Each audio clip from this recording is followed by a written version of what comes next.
It's that time of the month again. It is STEMdentity Journal Club. I'm so glad you're here. I absolutely love these episodes. I find an interesting paper. Sometimes they're in fields that I know something about. Sometimes they're in fields I know nothing about or very little about.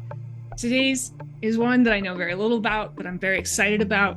It's looking at ecology questions, trophic cascades. The speaker, the lead author that is coming on, is absolutely amazing. He's so well spoken, really interesting to listen to. I got both a lot of insights into the types of research he does, as well as insights into improving science communication in general, which I love. As a quick side note, I was coming up from other meetings before this interview, set up for the recording in a bit of a hurry, managed to flip the mic around. I have a brand new microphone. It's lovely. Works great when you use it correctly. It doesn't work as well when you don't use it correctly. So the sound quality changed about halfway through. It's not as good the first halfway through. We tried our best to clean it up, but it should still be understandable. Everything should be fine. At some point, you're going to be like, wow, her voice is just so much smoother than it used to be. And that's when I finally realized, oh, yeah, the mic was backwards. So, happens to the best of us. Everybody makes mistakes. All good. The interview was still absolutely fantastic. Can't wait for you to meet today's guest. Let's dive in. Chinmay Sonawane, welcome to STEMdentity. I'm so glad you're here. I say this every time, but it's because it's true. Journal Club episodes are my favorite episodes of the month. I get to read an article that is sometimes in my field, but very often not in my field, think about new things. In your article, I learned about some new methods that I'm excited about. I'm already thinking about how can I potentially incorporate pieces of them into my own work. So we're going to dig into it today in your 2026 paper, Mammal Community Responses to Increasing Puma Activity in a Suburban Preserve, that was just published in the journal Ecology and Evolution. You're currently a PhD candidate at Stanford University. You have a BA from Harvard University in integrative biology. And before the call, I was looking through your Google Scholar and I was like, wow, I wish I had so much more time because I read all of your papers. Maybe I'll just find the time. Because as we were chatting about before the recording, you find time for the things you care about, right? And I'm always really excited about ecology, connections, this sort of trophic cascade. Is it or isn't a trophic cascade debate that goes on in so many areas? So, looking back at all the things you've done to date, and you're currently a PhD student, what got you into science and environmental problems? Yeah, well, firstly, thanks for having me on the show, and I really appreciate it and I'm excited to chat more. Yeah. Uh, what got me into science, I think, was just my childhood. I was born in India. I grew up in Australia. And so nature has been at the forefront of everything as I grew up. It doesn't matter if you're, living in a big city. Culturally, nature was always there, both in Indian cultures as well as Australian cultures. And then as I grew up, I started to learn a little bit more about the development issues that are going on in the world. So I was trying to find a way for my interest in nature, as well as my interest in addressing some of these societal challenges to converge. And today we're going to talk a little bit more about the nature aspect of things, but much of my work is actually focused on how we can use the ecological functions that animals provide to the ecosystem in order to benefit human health and the economy. So what I'm hearing is there needs to be a part two, the rest of Chinmay's work. Potentially. No, that's amazing. That makes a lot of sense. I grew up. We were just chatting about this before recording that I grew up really close to Yellowstone National Park. I got to go 2-3 times a year. We didn't witness the actual release of wolves back into the park, but we were able to witness them, kind of before they really started to hide out more, right? It's pretty rare nowadays to see a wolf in Yellowstone if you're just sticking to the roads, the main trails. But when they were first released, they were kind of all over and like really close to the trail, the roads a lot. And that was really cool. I don't know what happened in my brain that I ended up doing desk work and a lot of management, but I still really care, obviously, about the outside and thinking about, from my perspective, air quality. So I think that's a really common theme that I hear a lot, that these childhood experiences kind of shape, getting excited about something, and then how do you actually carry that into your adult life instead of doing something that is maybe not as exciting or kind of soul sucking. And so you've done you were already publishing before you started grad school, it looks like. What led to the decision to get a PhD for you? I remember I didn't really have a good idea of what PhD students did, and I think this is true across the board for undergrads. We typically interact with them as like teaching assistants. So we just see them stressed out about, teaching us and grading our assignments. And I think it wasn't probably till my third year that I started to go more into office hours and talk to these teaching assistants about their research as well. And I think it just clicked in my mind that, wow, despite the chaos that these students are in, they're actually doing something really cool. They get to do something that, a lot of us wish we could do. You're essentially given 5, 6 years to research whatever it is that you're interested in. On top of that, you're building all of these new skills. And even on top of that, you come out with a degree. So I just thought it was a phenomenal way to spend 5, 6 years. And I was also very fortunate to have mentors who could guide me through what that process looked like, both in terms of the applications as well as now being in my PhD. Love that. Yeah, I think that's when I meet people like you, I get re excited about science because I feel like sometimes it's very easy. I work in a very busy, fast paced environment. Sometimes it feels like a company with a lot of like expectations. The science is kind of lost. Mhm. So it's always nice to hear, like, yeah, there's a lot of people out there that are just, it's not that we don't care about the science. I think it can just feel lost in the muddle. And I'm sure there's days where you're like, I haven't done no science in like a week. It's Yeah, just been nonsense and classes yeah, and admin. So it happens to us all, but just kind of reminding that more the bigger goal of why we're all yeah. I here. mean, you So feel like a kid almost again. You're yeah, trying to explore and answer these questions, and of course, there's a lot of things that you have to do beyond that as well: the non-science work, the admin work, the outreach work. yeah, But fundamentally, it's exciting just to sit down, try and address a problem in any way that you can. You can use whatever tools that are available to you or that you can come up with. And I absolutely love that process. yeah. I get that. I think that that's why the journal club is so fun for me because I do Mhm. get to feel like a kid where I'm like, here's this thing. No one's paying me to read this paper, but it's, as I say, it's always helpful as a systems engineer. I can then incorporate these ideas from different fields. And I think, you don't just have to be a systems engineer to want to learn about different fields. I think it's helpful for all of us to think about Mhm. what we don't think about every day. And so I think that leads to the perfect interlude, moving over to your paper that we're here today to talk about. First burning question in my mind, it's a silly one, but pumas. These are the same as mountain lions and cougars, right? They're all the same thing, just different names. Yeah. So, I mean, there's a bunch of names. I think Panther is also thrown out there as Okay, well. yeah, panther's a cool name. These animals, they're found across all over the Americas, North America, Central America, South America. So each one of these names derives from a particular culture, a particular language. I also know them as mountain lions here in California.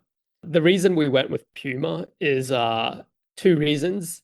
Their puma is probably most well known globally as their name, and it's also associated with their scientific name. The second reason is in a journal article, you're only given a set number of words that you can, use. So puma is one less word than mountain lion. So it saved us a few words there. That's fair. It's a good trick. And I would have been honestly irritated if you'd gone with ML as an Yeah, abbreviation for yeah. mountain lion. Like, let's just write words, guys. We can I'm do glad it. you feel the same way as well because it can be difficult to read through a paper where there's a lot of abbreviations. So Yeah. I try and avoid abbreviations at all costs. Yeah, no, I'm going to compliment you again in a bit here, but I that reminds me of one of my favorite things about your paper, which Mm. not only was it very cleanly written, not a lot of abbreviations, but your figures were just works of art. But we'll get to the figures, why I'm so excited about them. But so I found your study through ScienceDaily.com, which I check fairly frequently because it's interesting and it's another one of those easy opportunities to read quickly what's going on in different fields, but in a pretty plain language, low Mhm. jargon kind of manner. Don't always understand all the physics articles, but I do my best. And the Science Daily article emphasized this concept of trophic cascade. I honestly don't remember if you even use that phrase in your paper. I don't think you highly emphasize it in the paper, but I think the trophic cascade phrase is kind of the more popularly known, easy, catchy sort of pop science phrase that people can kind of latch onto. So, can you walk us through, just for people who don't think about this a lot, what a trophic cascade is meant to be? The way I think about it is essentially a domino effect down the food web. The word trophic refers to eating or food, and then cascade refers to that domino effect. So, as you're probably familiar with from, growing up not too far away from Yellowstone, if wolves are affecting elk, and then those elk are affecting plants, particular plant species, that's a domino effect right there. And because all of these effects are mainly driven by the fact that these animals and plants are eating each other or get eaten by each other, that's why it's called a trophic cascade. There's debates as to whether we should only refer to cascades that happen from, the apex predator all the way down as a trophic cascade, or whether the cascades that are coming up from plants up to wolves uh, should also be called trophic cascades. But we can dive into that a little bit deeper later on. Yeah, that is one of my questions because I got a little confused because of course different fields grab the same terminology Mhm. and we have something that since we're talking about, let's just talk about it now, that I had a harder time grasping just because I have such a firm picture, and it's the top down versus bottom up framework that's very important in your paper, probably important in ecology, just so you know where I'm coming up from. So I do a lot of work with air emissions, methane emissions from oil and gas right now. It's one of my major research topics. And to me, a bottom up is going to a facility that has oil and gas equipment and taking, a measurement at a piece of equipment at a Mhm. specific emitting location. And then the whole idea is you basically add up all of the emitters at that Mhm. level. And that's your bottom up, whatever you want to call it. And Okay. inventory is a word we use a lot. So Yeah. inventory is basically just the same thing as a grocery store inventory, right? You want to know how many dog collars, oranges, and apples you're Mhm. selling. You track that. So that's our bottom up inventory. And then top down to me is we take, say, an aircraft, a satellite, something that can survey the entire air mass and looks at, well, how much methane in this example is in that entire air mass. And Uh-huh. then we look at the bottom up number versus the top down number and we say, do they agree? If they agree, then we didn't miss anything in the bottom up. And if they don't Yeah. agree, then we miss something because it's usually the top down is higher than bottom up. That's not what it means here. So, what is top down and bottom up, especially relating to the trophic cascade? That's kind of top down. Yeah, how does that work for Mhm. your field? Yeah, I am glad that you brought up your examples because I'd never heard of that before as well. Yeah, I've seen the term used in, say, ecology and maybe even economics. Um, but I guess the way that you were structuring it, as long as you know the structure of the system, you know what's at the top. Of course, those are sensors on satellites. They'll be at the top. Um, as long as you know the structure in each field, then you can sort of work out what top down, bottom up is. In ecology, generally you should think of it as like the food web. And the food web is structured so that the animal at the top of the food web is at the top. Okay, so typically this is realistically it's humans at the very top because they're the ones affecting all of the species below that. Below humans, you might have what we call apex predators. So the largest predators, lions, pumas, bears. It depends on where the place is. And then at the bottom of the food web, you typically have what we call producers. These are plants, vegetation.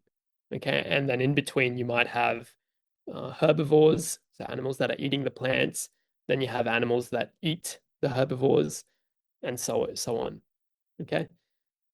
Obviously, you can make the food web as complex as you like, but that's the general structure. And so a top-down effect is going from the top all the way to the bottom. It's going down. So if wolves are affecting elk, and then elk are affecting vegetation, that's top down. Whereas bottom up is referring to something that from the bottom, it's driving up change. So if you suddenly have a lot of rain, say in Yellowstone, that allows plants to flourish. You have a lot more plants. That's going to attract elk, and that might then attract wolves. So that becomes a bottom up effect because it's being driven up from the bottom. That makes perfect sense. That was a great explanation. And I can see how it's connected to my field. But yeah, I think I just got a little too wrapped around the axle on that one. And the whatever Google AI that I looked at wasn't really helping either. So Yeah. thank you. That's why I get No. to talk to experts on what they do. So specifically for your study, lightly quoting from your paper so people know where this actually took place, we monitored wildlife within and outside the Jasper Ridge Biological Preserve, and then you put the native name, which I'm not going to try to say because I'll slaughter it on air, and I feel bad about that. But thank you for including that in the paper, which was in California, and it's a 4.9 kilometer squared suburban preserve situated in the San Francisco Bay Area and on the eastern foothills of the Santa Cruz Mountains. Fairly small preserve. Yeah. I'm assuming you've been there Mm-hmm. maybe many times. Did you actually get to go there for actual field work, setting up cameras, or was this all just data streaming into the lab for you? Yeah. So the biggest disclaimer that I can make is the first piece of data that we used came from mid uh, around like 2005, 2006. I was 8 years old at that time, so I was not doing the field work myself. Um, so this has been an ongoing project at the university. So the preserve is owned by the university for the last 15, 20 or so years. And a huge number of people have helped. Some of them who are authors on the paper, and then a number of them they've helped in indirect ways as well. So I've contributed a little to the fieldwork at the preserve, but a lot of thanks really goes to the people who have been working on this long before I have. Yeah, and then the majority of your data is coming from shell cameras, is that right? Yes. Yeah. How do you know And so where, I mean, maybe you, not you, yeah, but how do people decide where to set up the trail cams? yeah. So Trevor, who's a technology specialist at the preserve, was responsible for setting all of this up and actually pioneered this particular technique. Uh, One way to set it up is how he set it up. He's put cameras on trails themselves. This leads to a bias because you're capturing animals that will use the trails. These are typically going to be large, medium-sized animals because they don't want to be, pushing up against the vegetation in the same way that we don't want to be pushing up against the vegetation. So there is that bias, but that works in our favor because those are the species that we're interested in. What he's done that's different and it makes the job a lot easier is that the cameras are connected to the Wi-Fi. Okay, so and they're also solar powered. So there is a bit of maintenance that he has to do, but it's certainly not, he's going out every month to collect the SD cards and download all of the images, and then replace the batteries. He's been very good in terms of making sure that it is very sustainable in that sense. That is really nice. Yeah, it's a huge help. The other way to set up these cameras is typically when you just want to survey what sort of animals are out there, you can divide the area up into a grid, and then in the middle of each grid cell, you can put a camera there. And so that captures a lot more of the randomness that you might want from a study. But you guys went with the first version, right? The more Exactly, based yeah. on the trail. Yeah. The another important consideration is that none of these data, especially like in the first 10, 15 years, none of these data were collected to show that there was a trophic cascade. Mm. We they were just all of this data was collected to monitor what was going on at the preserve. And then thanks to the insights of the senior author, Liz Hadley, she started to see that these potential connections might actually be occurring, these potential interactions. And so we were trying to pull together data from different sources and see if there truly was a trophic cascade. Yeah, I think that it's easy to forget the value of any sort of long-term monitoring because you don't necessarily know, like maybe you have an idea when you set up, I'm going to monitor whatever the variable of interest is. But Mhm. ideally, down the road, if that data set is preserved, it's Yeah. maintained, you have so many more scientific Hmm. engineering, interesting questions you can answer. I will note that I've only done a little bit of field work. Again, I'm a bit of a desk jockey, for better or for worse, but the bit of field work I did get to do was in Crested Butte, Colorado, which is this gorgeous, gorgeous mountain area. And we did have to go once a month to change the filter, grab the SD card, all this nonsense. Totally fine for a year and a half project. Not great for 15, 20 years of data collection. So Yeah. it is really nice that all of these updates are being made to allow these monitoring is cheaper and more available than ever. We just have to Hmm. have the base infrastructure and funding to keep it going. Oh, I agree. Yeah. I remember when I started doing field work, I romanticized the idea of being, doing the work. And the best part is obviously being outdoors. You're Yeah. doing something that you naturally love doing. But when you're doing the same task day in, day out, uh, it can feel a little dull. So to have these support systems that minimize the dullness of the task itself can be very helpful. Yeah, I agree. And my Crested Butte experience was me going out every 2 to 3 months, like for 3 days to do this, which I'm sure everyone who does real field work is just rolling their eyes because it really was like a little luxury vacation. I even got to stay in this like really nice condo in Oh no, Crested okay. Butte. So again, I'm like, you know what? I peaked my field work. It's never going to get better, probably. So never again. Yeah, enjoy it. Definitely enjoy it while you can. And I think even for me nowadays, I'm more of a desk person as well. It's Mm. certainly more like trying to understand what sort of data is out there, as well as what sort of questions can we ask with that data. Yeah. And I will say for all the people who are a little bit more on the desk side that they are Mhm. working with some sort of field data, take the opportunity when you can to go out, even if it's just Mhm. once to see the setup. Like there's nothing like actually physically being there, touching the thing, if you can get out there, right? Touching the instrument, if you can touch it and it's not going to break, Yeah. like understanding at least a little Yeah. bit so that you're not just kind of abstractly like, I guess there's a camera on a trail somewhere. Cool. I Mhm. think that connection always really helps improve how we're thinking about our problems. So one of the main techniques in your paper, something I'd never heard of before, but I was really excited about, and I do these like little, try to spend some time in the morning, very first thing when I start work of just what am I curious about today? And sometimes it has to be kind of driven by what I'm working on. Some days it gets to be whatever I want. Convergent cross mapping was one of my curiosities this week because I was like, I have no idea what this is. So I spent a very lovely 20, 30 minutes learning, the surface level about convergent cross mapping. Could you walk us through at a basic level what that is and how that works and why you use it for your study? Mhm. Yeah. So, firstly, I'll say it took me a long time to understand this as well. It was brutal. I bet Thankfully, it looks challenging. yeah, I was very fortunate to have Dr. Nicole Nova, who um, she'd used this technique in the past, and she walked me through how it works, how to implement it in R, which is a software that ecologists and people more broadly might use to do stats. So, the first thing to understand is how it differs from traditional methods. In a traditional method, you might be looking at a correlation.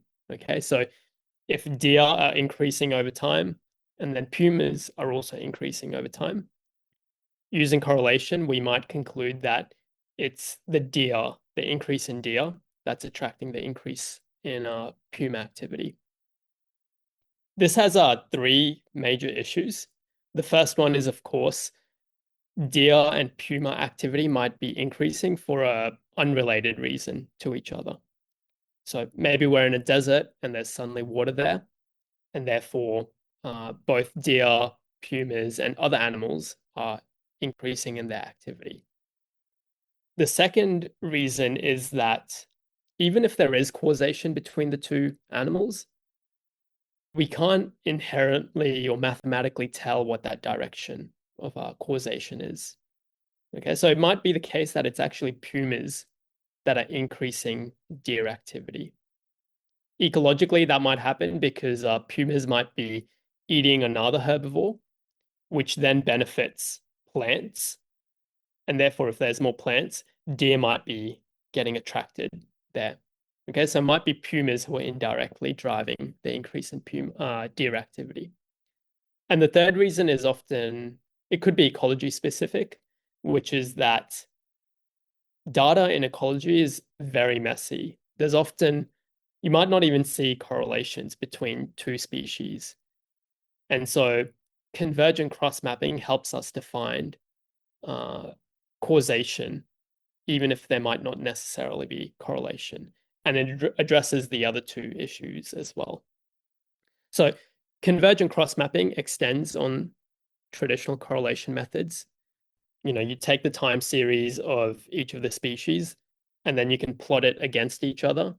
So you might have like deer on the x-axis and puma on the y-axis. In a simple correlation, it's just a straight line. But of course, when you have time series, it's not going to be a straight line because the animals are fluctuating up and down. So the correlation between deer and pumas might have a particular shape. It might be a circle or something like that. We call that an attractor in this framework. Now, this attractor is really helpful because there's a cool theorem out there called Tarkin's theorem. And what Tarkin's theorem tells us is when you have this attractor from two species, you can actually recreate the same mathematical properties from that attractor if you just use the time series of one species. The way you do this, the way you recreate another attractor, is you take the time series of, say, pumas, and you plot puma activity against the puma activity of the previous time, t minus 1. Okay, so as an example, if you have a point on that graph, that point on the x-axis will represent puma activity of today, and then Mm-hmm. the y value is the puma activity of yesterday. Okay. So ideally, it should replicate a similar shape to that main attractor from deer and pumas. And Tarkin's Ah, theorem tells us that these two attractors are similar mathematically. Now, you can do the same thing for deer as well, or any other species. And the power from this theorem really comes in the fact that once you forget about the two species attractor, if the individual species, the deer and the puma, if they're actually causally related to each other and they're both replicating the mathematical properties of that main attractor, then theoretically the attractors of the individual puma and the individual deer should be also similar. Okay. Is that making sense thus far? yeah. Yeah, Okay. yeah. Convergent cross mapping leverages this theorem and this idea, and it tries to then predict the attractors of the two species. Okay. So if pumas are influencing deer, then you can feed the deer attractor. So deer activity T against deer activity T minus 1 into convergent cross mapping. And it will try and predict what the puma attractor looks like. If the prediction is similar to the actual puma attractor, then we have a case for pumas influencing deer. Okay. Now you can test the opposite causal relationship, whether deer are influencing pumas, by taking the puma attractor, feeding it to convergent cross mapping, and if it accurately predicts the empirical one, then you also have a case that deer are driving pumas as well.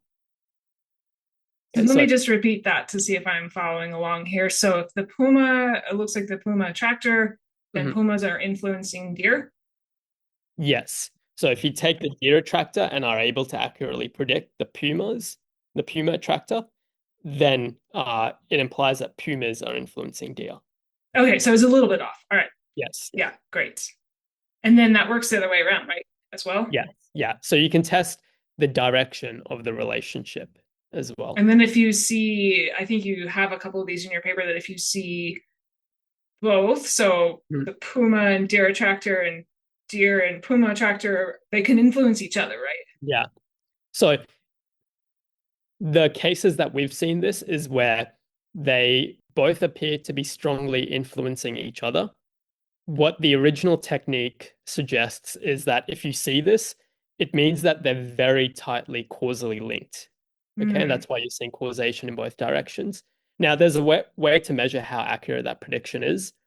So, whichever interaction, whether it's pumas affecting deer or deer affecting pumas, whichever prediction is better, that's the most realistic causal relationship. Okay.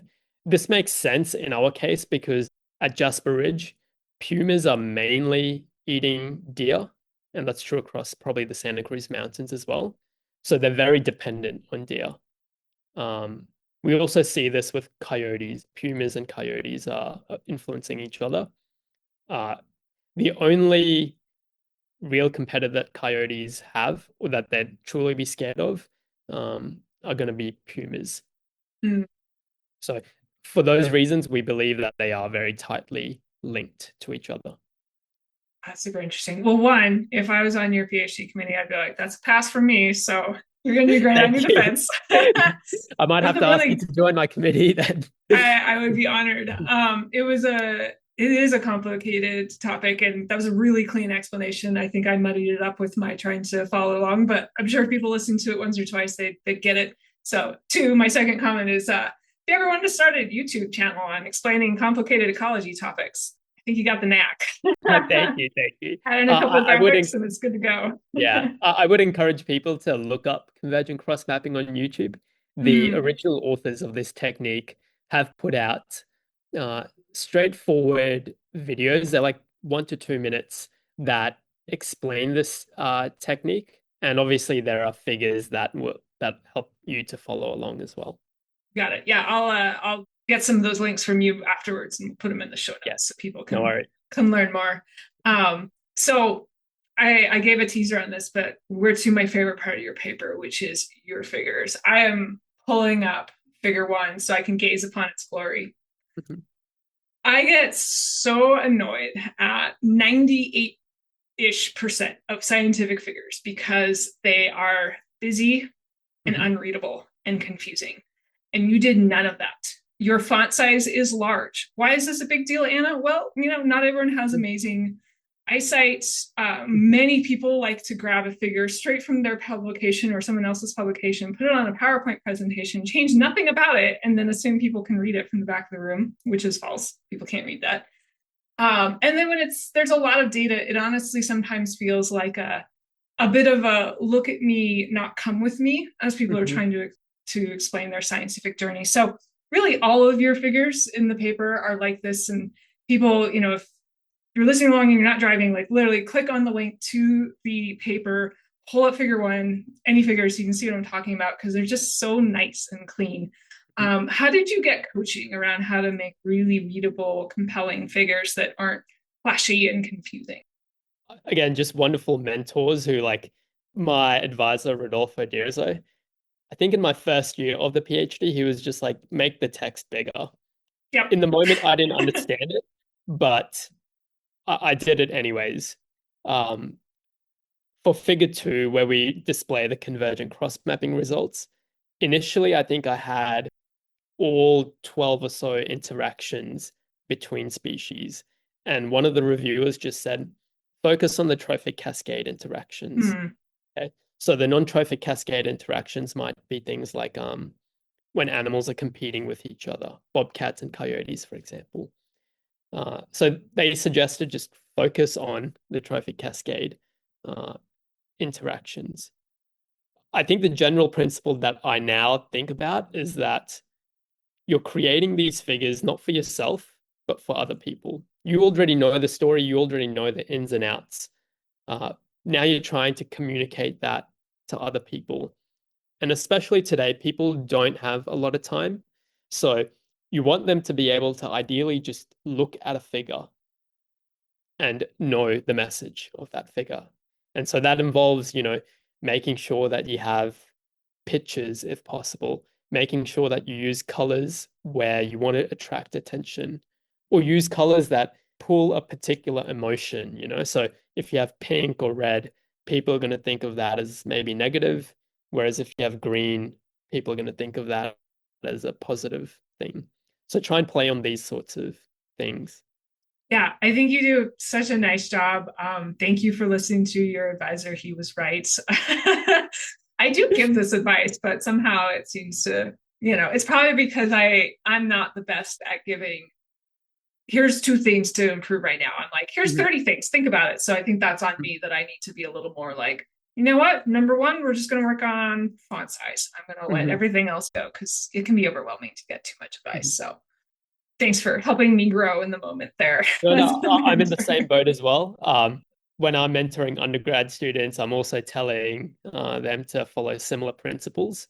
One thing that's worked really well for me is when we look at a figure, I just ask them, what is it that you want me to take away from this figure? Like, what Hmm. is the key takeaway message?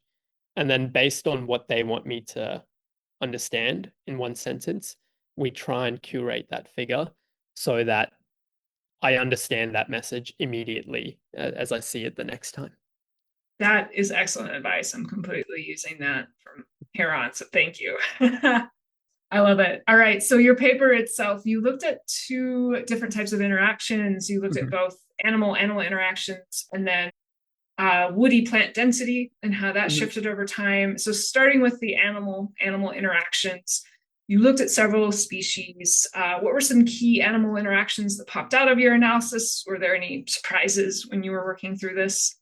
mhm. So the strongest interactions that we saw were from pumas to deer. Okay.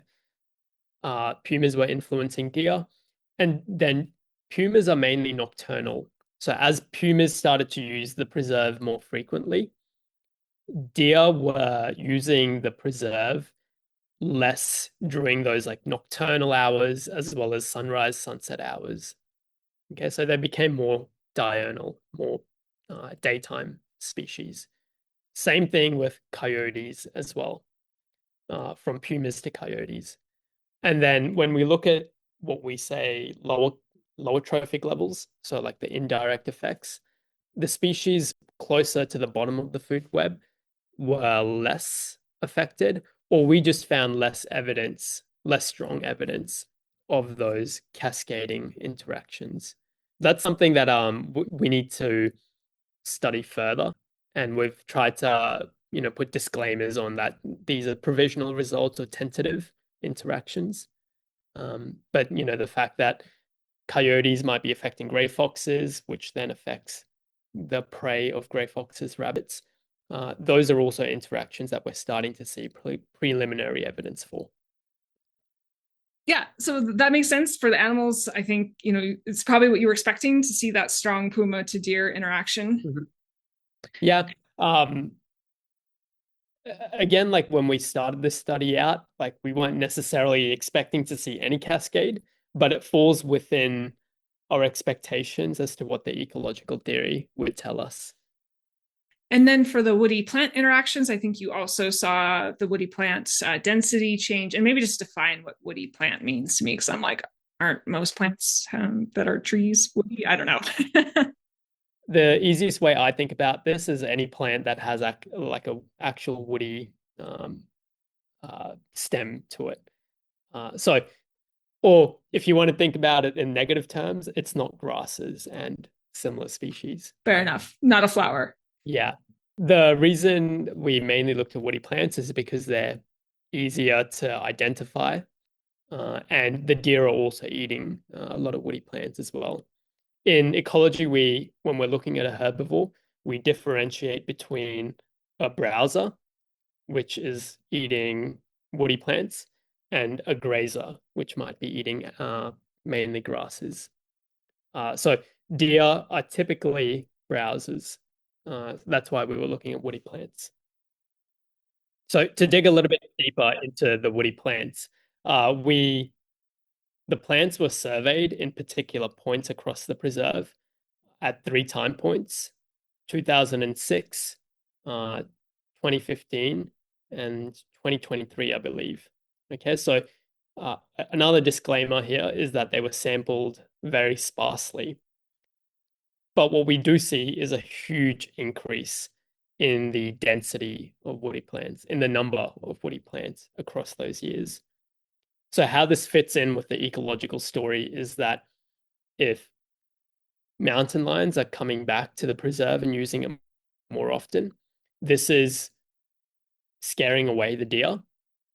And if the deer are being scared away, then perhaps they're not eating the plants in the preserve as much, which is why we see that increase in woody plants. Do you have any sort of other area? So I know, I've been following along with excitement and intrigue with the kind of debate around Yellowstone and the trophic cascade or not there. And there's some papers that are like, well, it was kind of one paper that claims a strong trophic cascade, also maybe carefully chose where they were looking at in the park because the park is big. It's a lot Yeah. bigger than your preserve. Did you have any opportunities to look at similar areas that would have similar vegetation, but not as much puma activity to see if it seemed like there was less woody plants in that similar region that wasn't the preserve? Mhm. Yeah, so the comparison we did was more temporal. So Okay. as pumas, as you had less pumas and then as you have more puma activity, there's of course you can do a spatial comparison as well, looking at, the preserve where you have a lot of puma activity now versus a similar area where you might not have as much puma activity. So we didn't do that comparison for woody plants. Um, the woody plants that were surveyed in the preserve, they were done in a systematic and randomized way across the preserve. Okay. Yeah, that makes sense. So I think, for me, along with your amazing figures that I'm literally going to show them to my students and be Oh, like, do you wow. see how nice this looks? And how do you Thank you. understand what the point is? In a less condescending tone. I'm not a jerk to my mentees. Sometimes I get internally frustrated, but then I breathe and work through it. And I'm like, we're all just people growing and learning in We our were all own there at one our point. journey. Exactly. So that was one of my favorite takeaways. Another, which is what kind of grabs my eye when I saw the Science Daily article, was, and of course it's a news article, so they're trying to emphasize maybe the flashier parts of the study. They were indicating, look, there's even in a little, what was the size, 4.9 kilometer squared area, you can still get notable, measurable trophic cascade like effects. What were some of your favorite takeaways from this study? Yeah, I that's the one thing that I really emphasize. I mean, uh, I'm glad to hear that you grew up, near Yellowstone. Um, Most people might not have that sort of access to a park, that cool, especially if you're living in a big city, say in the US, whether it's LA or New York City, whatever it is. Um, what I try and emphasize is that these sort of really phenomenal occurrences don't just happen in places far away from people and cities, but they can happen in our own backyards as well. This preserve is maybe like 30, 40 minutes drive into San Francisco, the city itself, and it's in the suburbs of the Bay Area more broadly. So it's very much within this urban, suburban region. So these sort of things can happen, right where we live in our backyards. Of course, they don't just happen out of the blue. We need to make sure that they're properly managed and they have the connectivity to wilderness areas as well.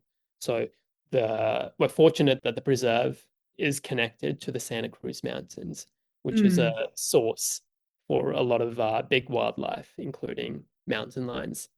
So that's the one thing that I highlight, especially given that um, like a huge number of preserves in the US, they are small and they are close to urban and suburban areas.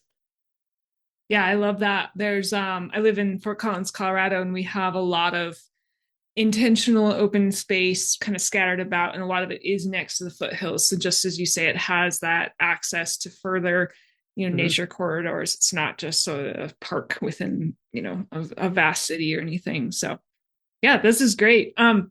For me, why I do this podcast, part of why I do this podcast is that I think that communication is really important, and there's so many different ways that you can communicate something. Most of us have to write papers, right? Perish, publish or perish is the horrible saying, which I don't love, but here we are. So as academics, we're writing papers. When you're working in industry, it's usually writing reports. You're trying to tell whoever it is, the person that gave you money to do the thing, what you did, please give us more money, that kind of thing. The paper or report or whatever have you, it needs to be clearly communicated. Your paper was able to get picked up by various news outlets. Also on your LinkedIn, you have connections with previous studies that you've done that had press outlets from BBC, NPR. So you've had experience working with press, which many people do not have necessarily, either their early career or just it just hasn't happened yet. Do you have tips for listeners who are starting to maybe interact more with press, or they want to communicate their work more clearly, get picked up by outlets, or even just heard more on LinkedIn or whatever it might be Mhm. for communication? So my pathway into being able to, start interacting with the media has been uh, mainly facilitated by the journals that we've published in. So they will reach out and share the study, and then interested journalists might reach out to you. So that's how it started. And, I would do interviews and talk with journalists. Over time, you start to build a network. So, of course, as you publish more studies, people will still reach out to you out of the blue, but you build your network, and there are journalists that you really enjoy talking to. So they'll want to hear about, new things that you've published, and you can flag that for them in case they're interested in sharing that. So that's my pathway in terms of having reaching out to media and them reaching out to you as well. The other thing that I will emphasize is some of us do applied science work, some of us do basic science work, meaning that it doesn't necessarily have an immediate, applied impact on people. I would say the study that, we were talking about today with the mountain lions is basic science, and that we're looking at how animals behave. Of course, if it was more conservation related, that would be more applied. Regardless of whichever branch of science that you're doing, I see it as like my own responsibility to share it with the public as well. This is not something that's just done in my free time or whenever I want to do it. Uh, Fundamentally, it's a responsibility that I have as a scientist. Okay, and that comes from the fact also that your research is being funded by the public in some way or another. If you're receiving, state, federal grants, that comes from the taxpayer. If you're receiving money from university or some sort of donor, again, it's coming from people who want to hear and learn from your science. Again, it's wonderful if your science has an impact directly on society, but it can also have an impact in terms of just encouraging people to learn about these things. Uh, again, as your listeners are listening about, how mountain lions might affect other species, that's not necessarily going to change um, how we do science in a particular way. But maybe it's just nice to learn about, a field of science that you might not typically interact with. So that would be my plea to other scientists as well. Really go out there and share the science that you do. One, because it is your responsibility. Two, because people do want to hear about it.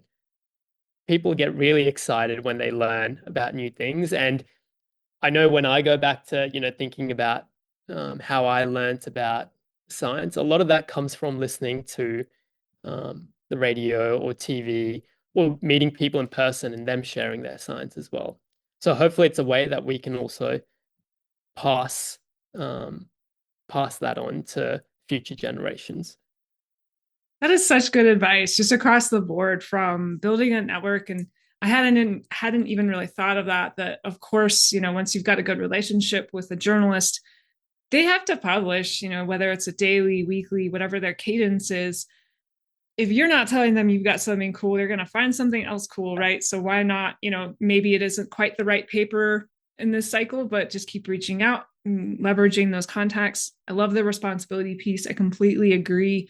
Sometimes I look around, year 2025, and I'm like, how much of this is because we're so nervous and uncomfortable with actually talking about what we do? And I think for scientists and engineers listening, people adjacent to science, I mean, not only did you tell us amazing, really interesting things about what you've done, what's going on in your paper, but I think this episode is worth a listen also through the lens of just speaking really clearly, cleanly, communicating well. You have a really good cadence. You've thought about how to explain things, right? None of these questions seemed like a surprise to you. You're very capable. So maybe digging into the actual speaking part, because I have several episodes and I will continue to have episodes on how to give better speeches, how to give better talks. Maybe I'll have an episode or two after I feel like I've got more experience on how to give better interviews. Um, how have you built up that interviewing skill? Because it is a skill. I'm sure you didn't just wake up when you were 10 and you're like, I can talk confidently and slowly about any topic that I know a little bit about. Yeah, no, I'm glad that you brought that up because, yeah, one, it's phenomenal that you have these resources available on your show as well that I also came across. The second thing is, and I wish I'd said it in my previous answer, it's that these journalists, they're people as well. They're very forgiving, they're very kind, they're very patient, and you learn with them as well. Um, I when I use the word network, it's not just about making sure that you know, both parties benefit here, but it is really fun talking to them. They're they're in like this incredibly difficult position where not only do they have to understand the specific science that you're doing, but they also have to understand the specific sciences that, you know, dozens, if not hundreds of other people are doing. So I've always been in awe of people, and including yourself, Anna, who are able to speak with people in completely different disciplines. That it takes a different part of your brain to be able to do that. Um, so it's fun learning from them as well. And I haven't come across a single journalist who has been, harsh or any of that kind of stuff. They've always been patient, kind, and so it shouldn't be a scary thing as you're talking to them. Yeah, well, I fully received that compliment. Thank you. And yes, we are very much people, as it probably got cut out of the episode, but I realized halfway through this episode that I had set up my mic backwards because I was running out from another meeting. So we all make mistakes. Hopefully the audio wasn't too uneven for people listening. Your audio was fantastic, I'm sure. But yeah, I think that's really helpful. I really appreciate that you care so much about communication. And I see it in every aspect: clean writing, clear figures, clean communication verbally. So I strongly encourage people to follow you along as you continue to grow into your next path. So I know I'm not supposed to ask any PhD student ever when they're going to graduate, so I won't ask that explicitly. If you know, feel free to say. But what's next for you, just research wise? What are you thinking? Maybe on the horizon, career wise, if you're to that stage. I'd love to know what you're up to next. Yeah. The bulk of my research looks at how these trophic cascades affect people, and especially how they can benefit people's health and the economy. Wow, Uh, that's super it- cool. I yeah. have to have you back on. I'm sorry, it has to happen. It's it shows how we can advance development outcomes for people and also achieve our conservation outcomes. So that's the space that I'm working with. I graduate in probably less than a year. So I'm thinking Congrats. about potential jobs, postdocs that might be coming up. Amazing. All right. Well, I will leave you alone for a while, but I really do want to know more about your work. So expect an email from me in the next few months as I get you back on for more about, because I couldn't really tell you how, a trophic cascade in Yellowstone benefits people. And again, I use the example Yellowstone just because that's what I know the best. But I think it's really important to, as you say, do the fundamental science and do the applied science. And when you can do both, that's a really magical combination. I tend to live a lot in the applied science world, so sometimes it's hard for me to sort of connect to that fundamental science part. So it's helpful to hear like how you blend and how you think about these things. But I know you've got a busy day. You've got a degree to earn, which, again, if you need an outside committee member who knows nothing about ecology, I feel like that's a bad fit, but I will be on your committee. So you probably got I your always committee love formed. people who support me, and I really appreciate this conversation today. And it was really wonderful talking to you. And again, thank you so much for this work that you do. It means a lot, not just to me, but certainly everyone who's listening. So thank you. Thank you. I really appreciate that. I really was so impressed with Chinmay's just excellent delivery, thoughtfulness. I hope that he goes on to continue to have lots of science communication in his future because he's obviously crushing it. So fun to get to talk to him for a while. I really am going to try to bring him back on to the podcast. Hopefully he's up for it in a few months because I love that connection between applied science and basic science. That is a jump that's hard for me to make. So I love learning from other people about it. And we learned a lot around not only, his specific paper or what he does, but tips, ideas about communication, making good figures. So I think for me, when I always do these learn and move your feet, in other words, we learned a lot of things, we heard a lot of things. What's something you can do right now, move your feet, is to focus back onto the conversation we had around figures, making figures, and how he helps mentor younger students when they're making figures, is to look at it and ask that question, what is it that you want me to take away? Or what is it that you want someone looking at your figure to take away? And then what can you do? Make one sentence about it. Don't say, well, I want them to take away 8 things. Well, if they need to take away 8 things, maybe that's 8 figures, and one's a main paper figure and the rest are in your supplement or something like that. But really think about that takeaway. How can you curate the figure to ensure that you're getting the message across? There's tons of resources out there for making better figures. Please leverage that. I think that figures they can kind of make or break papers sometimes where, again, if you only have time to read the abstract, look at a couple figures, and then maybe quickly skim the conclusions. If your figures are really hard to read, it makes the entire paper harder to understand. So I do think this is really important. The same applies for tables. There are 2 purposes of a table. Well, there's probably more than 2 purposes, but 2 primary purposes of a table for me. One is, for some reason, this data was really important, but I couldn't figure out how to make a figure out of it, so I'm going to put a small table into my main text. Or 2, there's tons and tons of interesting information that's not really well communicated in a figure because it's too complicated, there's too many variables. So I'm going to put all of this data into a table, into the supplement.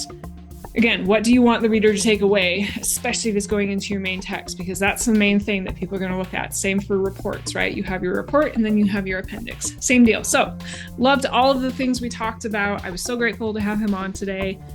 As always, thank you so much for listening. This podcast is not affiliated with my research and teaching roles at Colorado State University, but a part of my belief that we all have jobs that matter, and that communication is one of those pieces of the job that matters, and that we can all listen to smart people who are good at communicating and learn something new from them. You can hang out with me on Instagram, STEMdentity, LinkedIn, Anna Lily Hodgshire. All the links are in the show notes. And as always, if you make it to the end, I have a song of the week because I get really excited about music. This week when I recorded, Jen Wigmore, who is a musician, possibly from Australia, so that's a nice little connection. I can't remember if it's Australia or New Zealand, so I'm Googling it real fast. Apologies, she's from New Zealand, so not the same place, but here we are. Anyways, Jen Wigmore, I really love her voice. It's pretty crazy. It's pretty out there. I love a lot of her music. She just came out with a new album. I will admit the whole album isn't one of my favorites of hers. I like some of her older ones better, but there's a really great song on the new album called Beautiful Mess. So Beautiful Mess by Jen Wigmore is my song of the week. Thanks for listening, and we'll hang out next week.